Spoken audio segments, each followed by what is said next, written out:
नमस्कार दोस्तों, आपका स्वागत है मेरे YouTube चैनल पर जिसका नाम है ई बुक वाला। आज आपके लिए एक नई बुक समरी लेकर आया हूं जिसका नाम है द साइकोलॉजी ऑफ मनी, पैसों का व्यवहार। आज के दौर में हमारे लिए जो चीज़ सबसे ज़रूरी है वह हमारा हेल्थ और मनी। मॉडर्न साइंस इतनी तरक्की कर ली है कि अब लगभग हर बीमारी का इलाज साइंस के पास आ गया है।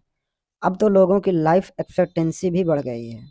जहां लोगों की एवरेज लाइफ 60 से 65 साल थी, जी हाँ दोस्तों, वहीं अब बढ़कर ही 70 से 75 साल हो गई है।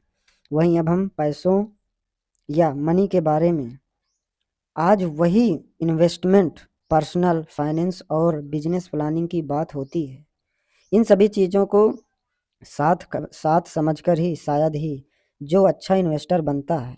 ओवर द ईयर हमने सीखा है कि डॉक्टर कैसे बनते हैं, इंजीनियर कैसे बनते हैं, लॉयर कैसे बनते हैं। जी हाँ दोस्तों, इन सब के लिए हम सब प्रोफेशनल पढ़ाई करते हैं, इन सब स्किल को हम सीखते हैं, लेकिन शायद ही कोई ही पर्सनल फाइनेंस को पढ़कर ही डेप्थ तक मैनेजमेंट स्किल सीखता होगा, या जिसे पैसे सेव कर लिया हो।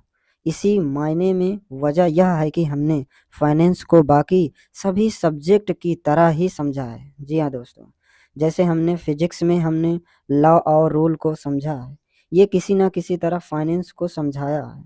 हमने फाइनेंस के फार्मूला रूल सब शायद कर लिए हैं, और यही हमने गलती कर जाते हैं, क्योंकि हम फाइनेंस को तो फिजिक्स की तरह नहीं समझा जा सकता है।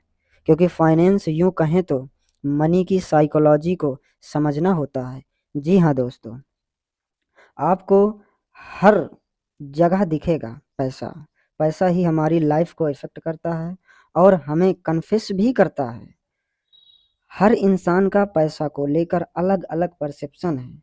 जी हाँ दोस्तों, हर इंसान अपने अपने परसेप्शन के अकॉर्डिंग ही बिहेवियर बदलता है।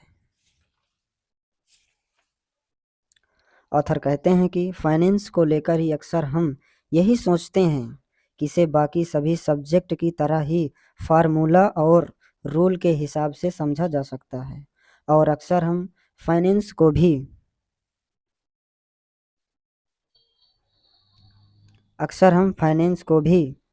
समझने के लिए कई सारे रूल और नियम का इस्तेमाल करते हैं, लेकिन फिर भी कई बार ऐसा होता है कि सारे फार्मूला और रूल अप्लाई करने के बाद भी हमारा फाइनेंस स्ट्रॉन्ग नहीं हो पाता है। जी हाँ दोस्तों, इसी वजह से सिर्फ हम फार्मूला स्ट्रॉन्ग इसलिए नहीं कर पाते हैं क्योंकि हम फार्मूला को तो सारे याद कर लेते हैं, लेकिन हम अपने अंदर वो एटीट्यूड और बिहेवियर डेवलप नहीं कर पाते हैं पैसे सेव करने के लिए हमारे काम आए, यानी आप जैसे को हमारी सेव कर पाएँ। जब आप अपने अंदर के बिहेवियर को नहीं बदलेंगे और आपने अपने अंदर के साइकोलॉजी को नहीं डेवलप करेंगे, तो आपको फाइनेंस फ्री नहीं हो पाओगे। दोस्तों, आप इस बुक समरी को समझते या सुनते हुए मालूम होगा the psychology of money actual में होती क्या है, किस तरह अपने बिहेवियर की वजह से हम रिच और पुअर बनते हैं। अक्सर हमें अपने मन में बिल गेट्स इतने अमीर कैसे हो गए, क्यों बिल गेट्स आने वाले अपने लक की वजह से इतने अमीर हुए हैं, या फिर उन्होंने अमीर होने के लिए मेहनत की है। आखिर दुनिया के सबसे बड़े इन्वेस्टर वारेन बफेट ने अपनी सारी संपत्ति 50 से 60 साल की उम्र की एज के बाद ही कमाया है। क्या पैसे को अट्रैक्ट करने के लिए हमें पैसे की तरफ भागने की ज़रूरत है? क्या हम पैसे को हम्बल बनाकर अट्रैक्ट किया जा सकता है? इन सब सवालों के जवाब आज आपको मिल जाएंगे।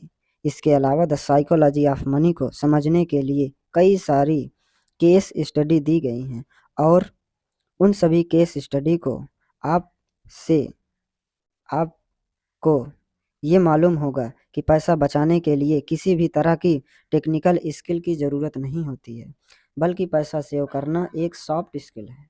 और आप आज सॉफ्ट स्किल के बारे में जानेंगे। जी हाँ दोस्तों, आज इस डिस्कशन में पैसों को लेकर आपका जो भी परसेप्शन है वह चेंज हो जाएगा, अगर आप अमीर दिखना नहीं बल्कि अमीर बनना चाहते हैं। जी हाँ दोस्तों, no one crazy.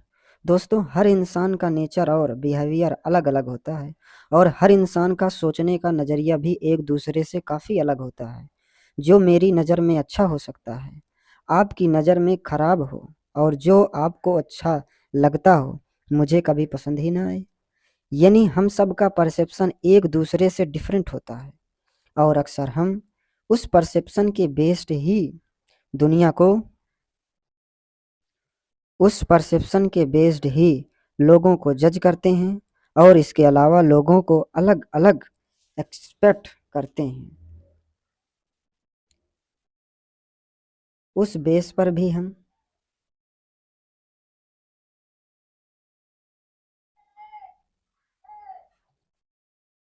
No one crazy. दोस्तों, हर इंसान का नेचर और बिहेवियर अलग अलग होता है और हर इंसान का सोचने का नज़रिया भी एक दूसरे से काफ़ी अलग होता है। जी हाँ दोस्तों, जो मेरी नज़र में अच्छा हो सकता है आपकी नज़र में खराब हो, और जो आपको अच्छी या अच्छा लगता हो मुझे कभी पसंद ही ना आए। यानी हम सबका परसेप्शन एक दूसरे से डिफरेंट होता है और अक्सर हम इसी परसेप्शन के बेस्ड पर ही दुनिया और लोगों को जज करते हैं। उस बेस पर ही हम किसी भी पार्टिकुलर चीज़ के लिए अपना परसेप्शन बना लेते हैं।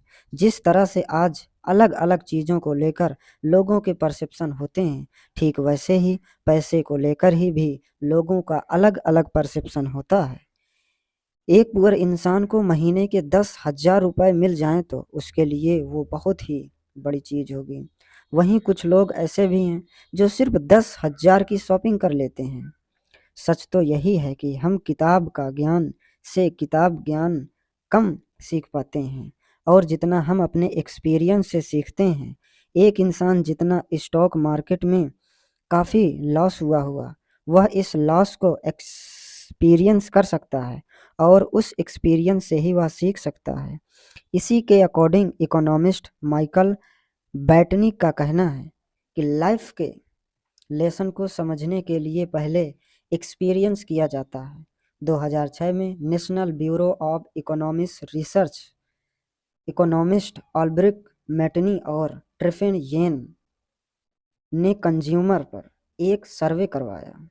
इस सर्वे का मकसद ये था कि ज़्यादातर अमेरिकी अपने पैसों का इस्तेमाल किस तरह से करते हैं। थियोरेटिकली लोगों को यही लगता था कि इस सर्वे से कंक्लूजन सामने आएगा कि ज़्यादातर अमेरिकी अपने इन्वेस्टमेंट को फाइनेंस गोल के हिसाब से प्लान करते हैं और जो भी इन्वेस्टमेंट उनके सामने अवेलेबल है उसी के हिसाब से वो इन्वेस्टमेंट करते हैं। लेकिन इस सर्वे को एक सरप्राइजिंग बात सामने आई, और वो सरप्राइजिंग बात ये थी कि ज़्यादा अमेरिकन अपने फाइनेंशियल गोल के हिसाब से नहीं इन्वेस्टमेंट करते। ज़्यादातर अमेरिकी अपनी इन्वेस्टमेंट को अपनी लाइफ में हुए एक्सपीरियंस के हिसाब से करते हैं। यानी पैसों को लेकर बचपन से लेकर जवानी तक उनका जो भी एक्सपीरियंस था वो उसी के बेस्ड पर इन्वेस्टमेंट करते हैं। जी हाँ दोस्तों, अगर आपका बचपन महंगाई से गुजरा हो तो आप अपने पैसों को बॉन्ड में इन्वेस्ट नहीं करेंगे, और अगर आपने बचपन में स्टॉक मार्केट को ग्रो करते देखा है तो यकीनन आप स्टॉक मार्केट में ही इन्वेस्टमेंट करेंगे। अगर आप मार्केट में लोगों को नुकसान उठाते देखते हुए देखेंगे तो आप स्टॉक मार्केट में इन्वेस्टमेंट बिल्कुल पसंद नहीं करेंगे। जी हाँ दोस्तों, ऑथर कहते हैं कि हमारे अंदर रिस्क लेने की विलिंगनेस या पावर है, जो पावर हमें अपने पर्सनल एक्सपीरियंस से ही होता है, और हमें पावर या विलिंगनेस हमें एजुकेशन या हमारी इंटेलिजेंस की वजह से नहीं आता है, बल्कि ये सिर्फ हमारे एक्सपीरियंस से ही आता है। एग्जाम्पल के तौर पर आप एक छोटे और आप बड़े फादर एग्जाम्पल के तौर पर मान लीजिए कि आप छोटे थे और आपके फादर ने अपने रिलेटिव और फ्रेंड को उधार पैसा दिया था और वो पैसा उन्हें आज तक ना मिला हो। मान आपके मन में यही आएगा कि हम रिलेटिव और फ्रेंड को कभी उधार नहीं देना चाहिए। इसी तरह से आप लाइफ पर ज़्यादा लोन और वो लोन रीपे नहीं कर पा रहे हों की वजह से। एग्जाम्पल के तौर पर मान लीजिए कि आप छोटे थे और आपके पिता ने अपने रिलेटिव और फ्रेंड को उधार पैसे दिए थे और वो पैसे उन्हें आज तक ना मिले हों, तो आप मान लेंगे कि यही है कि रिलेटिव और फ्रेंड को कभी उधार नहीं देना चाहिए। इसी तरह से आप फादर पर ज़्यादा लोन हो और वो लोन को रीपे नहीं कर पाएँ की वजह से उन पर फाइनेंशियल क्राइसिस आ गया हो, तो आपके मन में यही आएगा कि हमें लोन नहीं लेना चाहिए। यानी हमें अपना फाइनेंस डिसीजन अपने एक्सपीरियंस के बेस्ड पर ही बनाते हैं। ऑथर कहते हैं कि हमें अपने पैसों को लेकर जो भी डिसीजन लेते हैं, उस डिसीजन को हम करंट मोमेंट में मिले इंफॉर्मेशन पर ही जस्टिफाई करते हैं। उस उस डिसीजन को हम अपने यूनिक मेंटल मॉडल के हिसाब से ही ठान लेते हैं। यानी एक इंसान जो भी अपना फाइनेंशियल डिसीजन लेता है, वह प्रेजेंट टाइम में उसके पाए हुए एक्सपीरियंस से ही लेता है। उसे यही लगता है कि जो उसने फाइनेंशियल डिसीजन अभी जो ले रहा है, वही उसके लिए बेहतर होगा। अपने डिसीजन को क्यों ले रहा है और इसके जवाब में अपने आप को फाइनेंशियल एक्शन एक्सपीरियंस के बारे में बताएंगे। ऐसे लोन जो नॉर्मली मिस इन्फॉर्मेशन होते हैं, ऐसे लोग जो नॉर्मली मिस इन्फॉर्मेशन होते हैं या फिर उनके पास कंप्लीट इन्फॉर्मेशन नहीं होती है, फिर उन्हें बता दिया जाता है, फिर उन्हें बहका दिया जाता है। एग्जाम्पल के तौर पर हम लॉटरी के टिकट के बारे में ही, ये टिकट मोस्टली गरीब लोग ही खरीदते हैं और खरीदते वक्त डिसीजन बहुत अच्छा लगता है, क्योंकि उन्हें लॉटरी से लोगों को अमीर बनते हुए देखा है। उनका मेंटल मॉडल इसी तरह से वर्क करता है कि गरीब अमीर मेहनत से नहीं बल्कि लॉटरी या गलत तरीकों से पैसा कमाकर ही बना जा सकता है। और नतीजन यही होता है कि ये जैसे लोग लॉटरी टिकट खरीदते हैं या फिर शॉर्टकट का प्रयोग करते हैं। पैसों के लिए हमारा जो बिहेवियर होता है वो बड़ा ही क्रेजी तथा बचकाना होता है।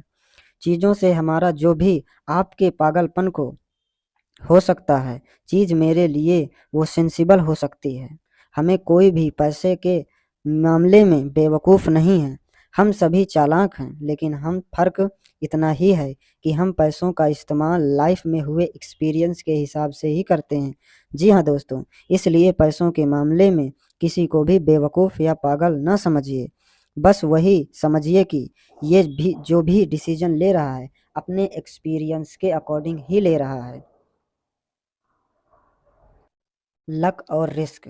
बिल गेट्स किसी इंट्रोडक्शन के मोहताज नहीं। दुनिया के सबसे अमीर में से एक बिल गेट्स को लगभग सभी जानते हैं। अक्सर हमारे दिमाग में ये सवाल उठता है, आखिर बिल गेट्स इतने अमीर कैसे हुए? हम बिल गेट्स की कहानी से ही समझते हैं। बिल गेट्स 28 अक्टूबर 1955 में सीटल, वाशिंगटन में जन्म लिया। इनका जन्म बचपन से ही इनका इंटर सही है। बचपन से ही इनका इंटरेस्ट टेक्नोलॉजी की तरफ था और जब ये 13 साल की उम्र के हुए तो इनका एडमिशन लेक साइट स्कूल में करा दिया गया। लेक साइट स्कूल पूरे सीटल में इकलौता स्कूल था जहां कंप्यूटर था। यहाँ तक कि सीटल की बड़ी बड़ी यूनिवर्सिटी और कॉलेज में कंप्यूटर नहीं था। लेक साइड स्कूल में बिल गेट्स की दोस्ती पॉल एलन के साथ हो गई, जो कि बाद में बिल गेट्स के साथ माइक्रोसॉफ्ट के को फाउंडर बने। शुरुआती दौर में कंप्यूटर बच्चों के कोर्स का एक हिस्सा नहीं हुआ करता था। बिल्कुल इसे ऐसा करिकुलम एक्टिविटीज के लिए लिया जाता था। बिल गेट्स और पॉल एलन दोनों ही कंप्यूटर में ज़बरदस्त इंटरेस्ट था। ये दोनों ही अपना खाली समय कंप्यूटर के सामने बैठकर ही बिताते थे और धीरे धीरे दोनों ही कंप्यूटर में एक्सपर्ट हो गए और दोनों ही कंप्यूटर पर कुछ ना कुछ वर्क करते ही रहते थे। अचानक पॉल एलन ने अचानक से ही पॉल एलन ने फॉर्चून 500 फॉर्चून मैगजीन उठाई और बिल गेट्स की ओर दिखाया। और 500 फॉर्चून कंपनी में आना कितना बड़ी बात हो सकता है। फिर से पढ़ो। अचानक से ही पॉल एलन ने 500 मैगजीन उठाई और बिल गेट्स को दिखाया कि 500 फॉर्चून कंपनी में आना कितनी बड़ी बात हो सकती है। इसके जवाब में 13 साल के बिल गेट्स ने कहा कि एक दिन हमारी भी कंपनी होगी और हमारी भी कंपनी 500 फॉर्चून में लिस्ट होगी। आज हम सभी लोग माइक्रोसॉफ्ट की सफलता के बारे में जानते हैं। कंफाउंडिंग और कंपाउंडिंग। दोस्तों, दोस्तों, एग्जाम से एक रात पढ़ाई करके आप अच्छे नंबरों से पास हो सकते हैं, लेकिन टॉप पर बनने के लिए आपको लगातार रोजाना पढ़ाई करनी होती है।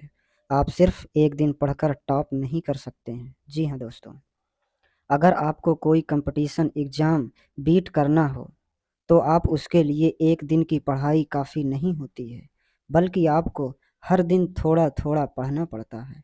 तभी जाकर आप कंपटीशन को बीट कर पाते हैं। ठीक इसी तरह आपका कंसेप्ट पैसे के साथ भी है। पैसे उसी को अपनी तरफ खींचता है जो उसके पीछे लगातार कंसिस्टेंटली के साथ ही मेहनत करता जाता है। अगर आप सही मायने में पैसे के पीछे भाग रहे हैं तो आप रोजाना पैसे आपके लिए मेहनत नहीं करेगा। अक्सर लोग जल्दीबाजी में अमीर बनने की सोच और जल्दी पैसा कमाने के चक्कर में वो लोग गलत तरीकों का इस्तेमाल करते हैं। जी हाँ दोस्तों, नतीजा यह होता है कि जितनी तेजी से पैसा जमा करते हैं उतनी तेजी से ही वह पैसा चला भी जाता है। पैसे के साइकोलॉजी को पता नहीं होती है। उन्हें ये मालूम नहीं होता है कि पैसा उसे अट्रैक्ट होता है, जबकि उसे पाने के लिए हर दिन मेहनत करनी पड़ता है।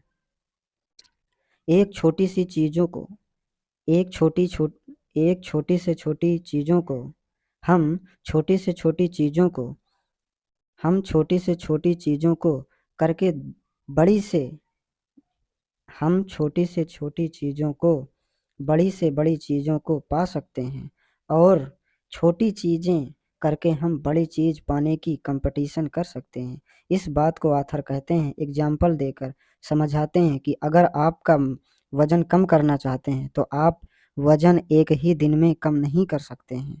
आप अपने वज़न को कम करने के लिए डेली जिम जाना होगा, डेली एक्सरसाइज करना होगा। जब आप डेली प्रोसेस में करोगे तभी आपका वज़न कम हो पाएगा। इस बात को सही मायने में समझने के लिए हम वॉरेन बफेट का एग्जाम्पल लेते हैं। वॉरेन बफेट के ऊपर लगभग 2000 से भी अधिक किताबें लिखी जा चुकी हैं। जी हाँ दोस्तों, ज़्यादातर लोग यही कहते हैं कि वॉरेन बफेट दुनिया के सबसे अच्छे इन्वेस्टरों में से एक हैं। नो डाउट डबल इस बात पर किसी को कोई शक नहीं है, लेकिन कुछ ही राइटर जो कि मेंशन करते हैं कि वॉरेन बफेट ने इन्वेस्टमेंट की शुरुआत कब से की है। बहुत कम ही लोग जानते हैं कि वॉरेन बफेट ने जब लगभग 10 साल के थे तभी से उन्होंने इन्वेस्टमेंट की शुरुआत कर दी थी।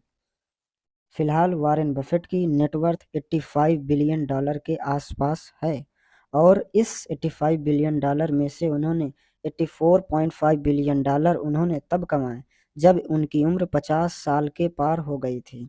$88.15 बिलियन उन्होंने तब कमाए जब वो मिड 60 साल की उम्र में थे, यानी 60 साल तक उनकी कमाई कुछ नहीं थी, लेकिन वो लगातार इन्वेस्टमेंट करते चले गए। 60 साल की मेहनत का नतीजा तब उन्हें मिला जब उनकी एज 50 से ऊपर हो गई और ज़्यादा ही हो गई होगी, यानी वॉरेन बफेट की कमाई कंपाउंडिंग प्रोसेस के थ्रू शुरू हुई।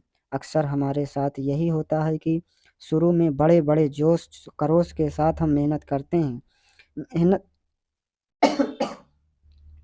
लेकिन जब हमें मेहनत का रिजल्ट तुरंत नहीं मिलता है तो हम मेहनत करना छोड़ देते हैं। ठीक इसी तरह जब हम अपने पैसों को लेकर मार्केट में इन्वेस्ट करते हैं और कुछ दिनों के बाद जब उसमें से कोई रिटर्न नहीं वापस आता है, तो हम उसी जब इन्वेस्ट किया गए पैसों से प्रॉफिट नहीं मिलता है, तो हम परेशान होकर उस शेयर को बेच देते हैं। नमस्कार दोस्तों।